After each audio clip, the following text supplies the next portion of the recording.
আগের পার্টে তো দেখতেই পেলেন কি খাওয়া দাওয়া করলাম স্প্ল্যানেটে। আর স্প্ল্যানেটে আসবো, লিনসেন স্ট্রিটে সিলেদার্সে আসবো না, এরকম হয় না। কারণ ছোটোবেলা থেকে বাবা আমাকে এত এখানে নিয়ে এসেছে, তাই প্ল্যানেটে এলে কেমন মাধ্যাকর্ষণ শক্তির মতো আমাকে সিলেদার্স টানে যে যেতেই হবে। শুধু মাধ্যাকর্ষণের জন্য যাই এরকম নয়, আমাকে জুতো কিনতেও হতো, অফিসের জন্য একটা জুতো, একটা নিজের জন্য জুতো। যাই হোক, অনেক রকম জুতো দেখতে দেখতে তারপর মনে হলো ক্রক্স নিই। ক্রক্স অনেক দিন ধরে ইচ্ছা ছিল নেওয়ার, কিন্তু সিলেদার্স থেকে পারছিলাম না বলে নেওয়া হচ্ছিল না। অ্যাট লাস্ট এই জুতোটা দেখলাম আর ভীষণ পছন্দ হয়েছে। আর জুতোটা প্রথমে মনে হচ্ছিল যে ভারী ভারী, পায়ের থেকে বড় বড়, কিন্তু না, জুতোটা খুবই সুন্দর। আর কালারটা এত কিউট হয়েছে সে আর কি বলবো। কালারের পায়ের ওপর অসম্ভব সুন্দর। আর বড় হচ্ছি এটা তো আমার মনে হচ্ছে না, বয়স হচ্ছে এটাও আমার মনে হচ্ছে না, মনে হচ্ছে যত দিন যাচ্ছে তত আমি ছোট হচ্ছি। তাই বাচ্চা যায় যে ভাবসাবগুলো করা দরকার সেগুলো আমি করতেই থাকি। তারপর আমি ব্যাগটা পছন্দ করলাম, সিলেদার্সে গিয়ে একটা ব্যাগ নিই, কারণ এই ব্যাগগুলো ভীষণ ভালো লাগে। আর আমার ভাই তো ইয়ার্কি মারছে, যাই হোক।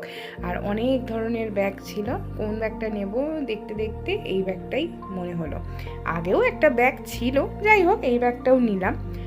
আর তারপর গেলাম পাশে সিটি মার্টে, একটু ঘুরলাম, দেখলাম কি আছে না আছে, চৈত্রসেলের বাজার। কিন্তু জায়গাটা এত সুন্দর ফুল দিয়ে সাজিয়েছিল, একটু মনে হলো একটু ভিডিও করে রাখি, দেখতে তো ভালোই লাগছে ভীষণভাবে।